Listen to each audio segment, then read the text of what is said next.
Initiate کریں ایک کب تک میسیجز آتے رہے اور کیسے میسیجز آتے ہیں تو وہ ہراسمنٹ نہیں ہے، اور کب ہے کہ جب آپ کو لگتا ہے یار اب لمٹ کراس ہو کری دس از نا ہراسمنٹ؟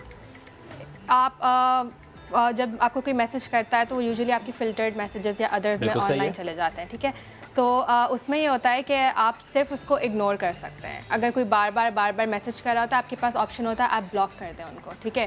بٹ اگر آپ کسی کو رسپونڈ کریں گے اور منع کریں گے تو وہ آبویسلی اور میسیجز آتے رہیں گے. وہ جو خاموشی ہے وہ بہتر ہے اس ٹائم پہ، اور اگنور کرنا بہت بہتر ہے. اگنور دیم، ٹھیک ہے؟ اور اگر یہ ایک پوائنٹ پر ایسے آ جاتی ہے کہ وہ بہت لائف تھریٹننگ ہو جائے یا آپ بہت انسیکیور فیل کر رہے ہیں تو ایک ہمارے پاس پورٹل ہے where we can report to this stuff. ایک گورنمنٹ کی طرف سے بھی ہمارے پاس ہے جہاں پر you can go on that. اس میں وہ آپ کو دے گیو یو کیٹیگرائزیشن اور وہ آپ کو ایک فارم دیتے ہیں کہ آپ اس میں فل کر دیں.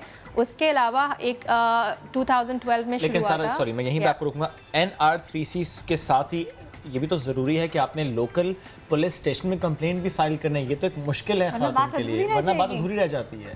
یہ کمپلین آپ فائل کر سکتے ہیں، بالکل آپشن ہے، آپ کو روکا نہیں جائے گا اس سے. مگر اس میں آئی تھنک آپ کو فالو اپ کرنے میں اتنا ٹائم لگ جائے گا اور آپ خود اریٹیٹ ہو کے ایک پوائنٹ کے بعد بولیں گے کہ اس کو چھوڑ دو، because there is not much کہ وہ بھی کر سکیں اس بارے میں، ٹھیک ہے؟ آپ فزیکلی ایک اسٹاکر کو یا ہراسر کو پنش کر سکتے ہیں مگر آن لائن آپ جانتے نہیں ہو اس بندے کو، اس کی آئیڈینٹی نہیں جانتے، یو کین ناٹ ٹریک ہم ڈاؤن. تو اس کے لیے آپ کو وہ جو گورنمنٹ کے پرووائڈر آپ کے پاس ویب سائٹس ہیں وہ، and there is another one DRF جو ڈیجیٹل رائٹس فاؤنڈیشن بنا ہے ان 2012. انہوں نے اب اپنی ہیلپ لائن بھی 2016 میں آئی تھنک لانچ کر دی ہے. تو وہ اس چیز میں بہت ایکٹیولی ورک کر رہے ہیں کہ you can report to them immediately.